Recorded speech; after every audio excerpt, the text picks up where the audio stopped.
La première fois que j'ai remarqué que mon demi-frère Gus était différent, c'était par un après-midi d'été humide, un de ces après-midi où l'air colle à la peau comme du miel. J'étais affalée sur le canapé du salon, feuilletant un magazine que je ne lisais pas vraiment, lorsqu'il a fait irruption, le visage crispé par la frustration. Ses larges épaules s'affaissèrent tandis qu'il jetait son sac de sport par terre, marmonnant quelque chose dans sa barbe. Je n'ai pas saisi ces mots, mais la lourdeur de sa voix a attiré mon attention. « Mauvaise journée ?» ai-je demandé en me redressant. Gus m'a jeté un coup d'œil, ses yeux sombres étincelant d'une lueur que je n'arrivais pas à cerner. « On peut dire ça » a-t-il répondu, puis il a disparu dans la cuisine. J'ai entendu la porte du réfrigérateur claquer, le tintement d'une canette de soda, puis le silence. Ça ne lui ressemblait pas. Gus était habituellement bruyant, il plaisantait, taquinait, il remplissait la maison de son énergie. Mais ces derniers temps, il était absent, silencieux, distant. Gus et moi n'étions pas frères de sang. Ma mère avait épousé son père quand j'avais 12 ans et lui 14, et pendant des années, nous étions comme des étrangers. Je le trouvais arrogant, toujours à se pavaner avec ses amis basketteurs, affichant ce sourire prétentieux. Il me prenait sans doute pour une intello, toujours plongé dans mes livres ou à dessiner dans mon carnet. Mais avec le temps, nous avions trouvé un rythme. Les taquineries étaient devenues notre langage, et quelque part en chemin, il avait cessé d'être juste mon demi-frère. Il était devenu Gus, quelqu'un en qui j'avais confiance, quelqu'un qui comptait.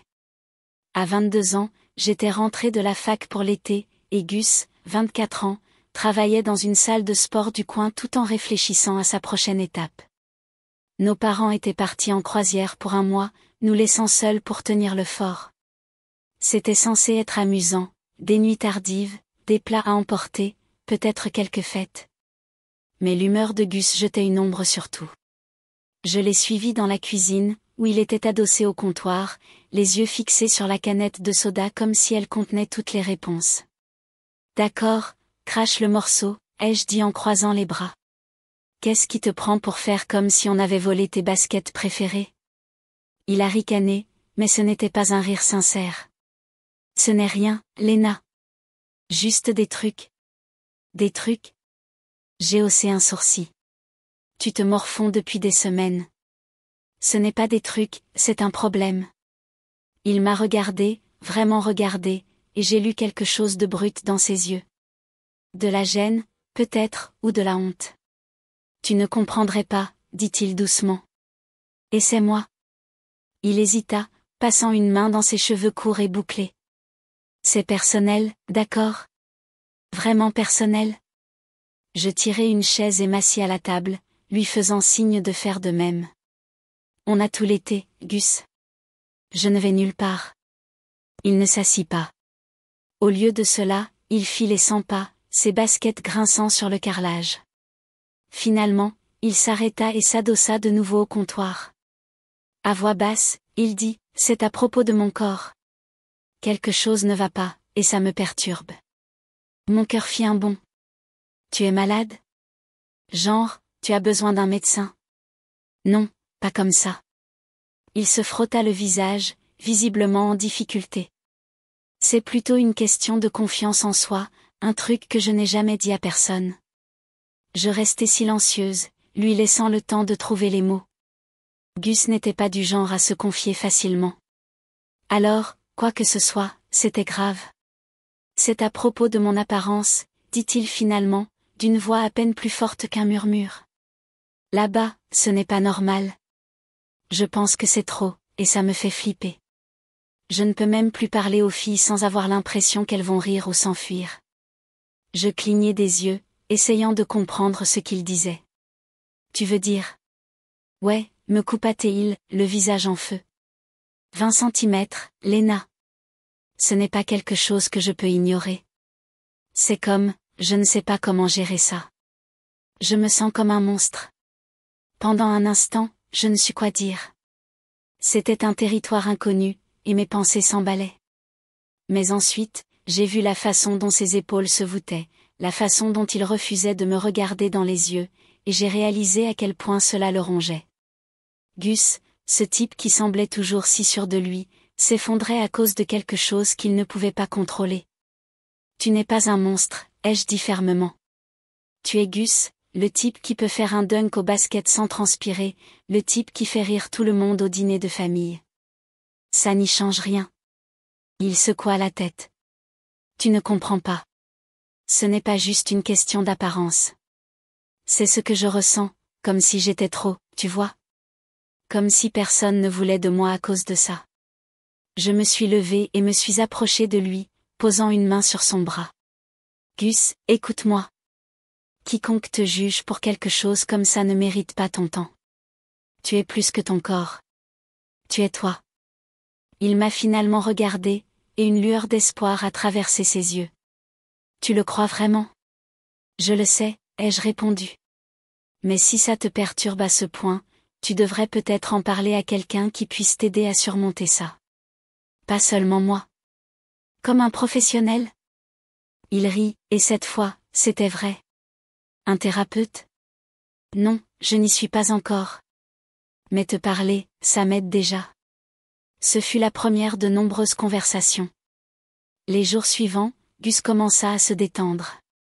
Je le surprenais lorsqu'il semblait plongé dans ses pensées, et je le poussais à parler.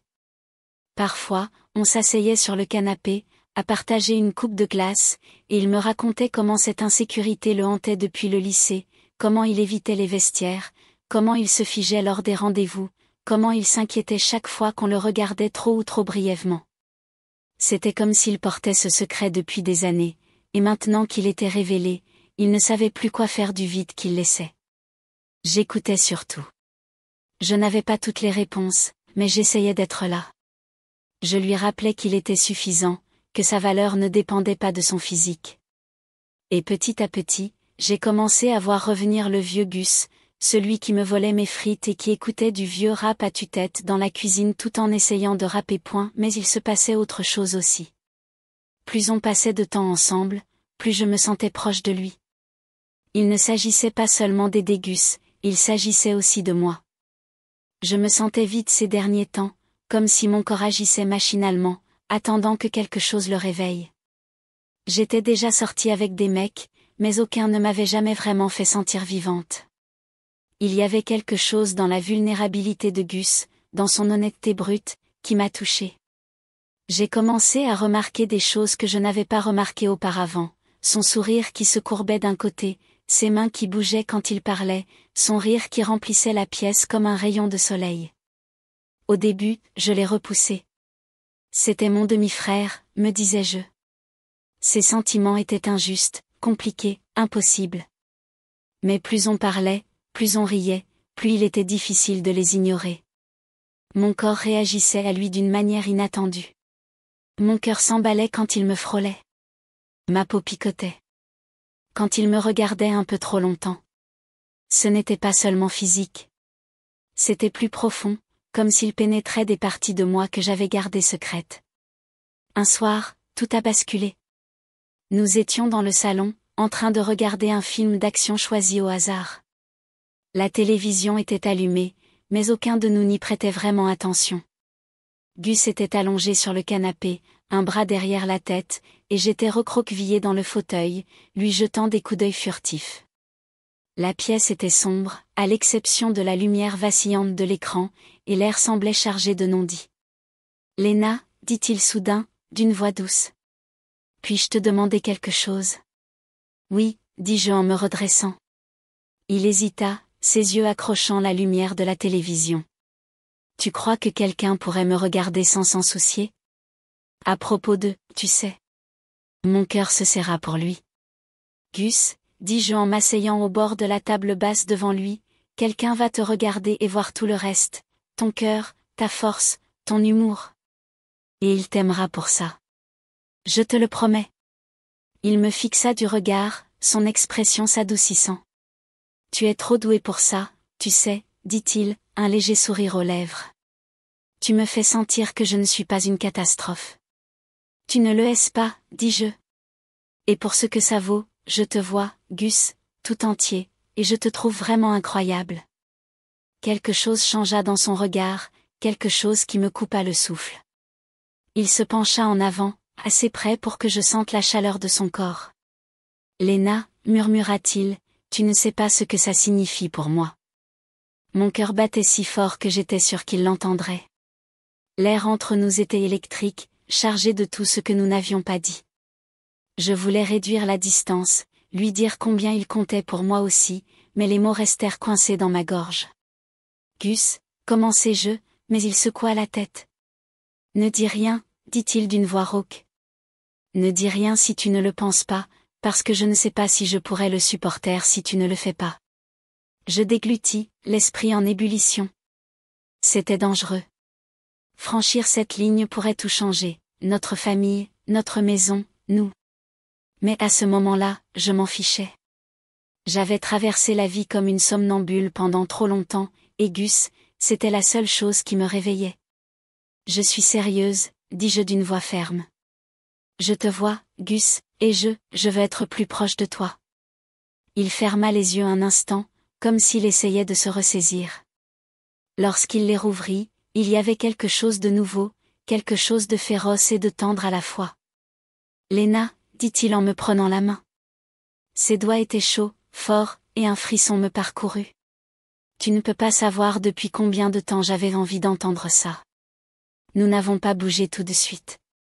Nous sommes restés assis là, main dans la main, avec la télévision bourdonnant en fond sonore. J'avais l'impression d'être au bord de quelque chose d'immense, quelque chose d'irréversible, mais je ne voulais pas revenir en arrière. J'avais envie de sauter.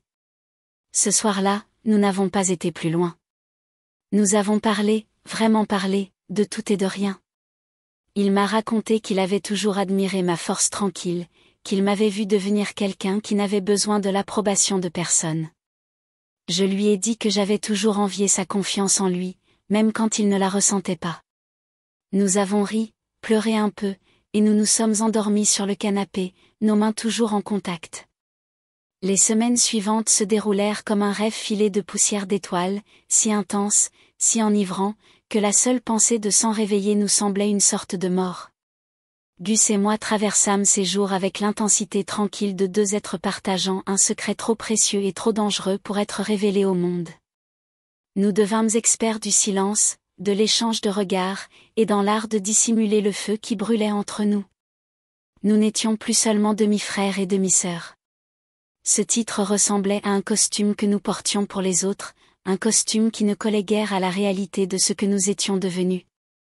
Il y avait quelque chose de brut entre nous maintenant, quelque chose de vivant et de fragile, délicat comme les ailes d'un papillon et tout aussi facilement brisé.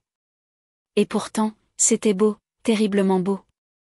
Nous vivions pour des moments volés, à un baiser dans la cuisine juste après que la dernière assiette ait été séchée, quand le monde extérieur n'existait pas.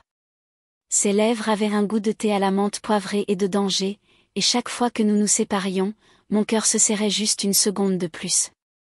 Une promenade dans le parc où il effleurait ma main, puis la serrait enfin, fort et sûr de lui, comme s'il mettait l'univers au défi de nous défier. Des murmures nocturnes dans sa chambre, la porte à peine entr'ouverte, au cas où. Nos mots nous enveloppaient comme une fumée chaude. Nous parlions de tout et de rien, de ses rêves, de mes peurs, de la douleur de ne pas savoir ce que l'avenir nous réservait. Parfois, nous ne parlions pas du tout.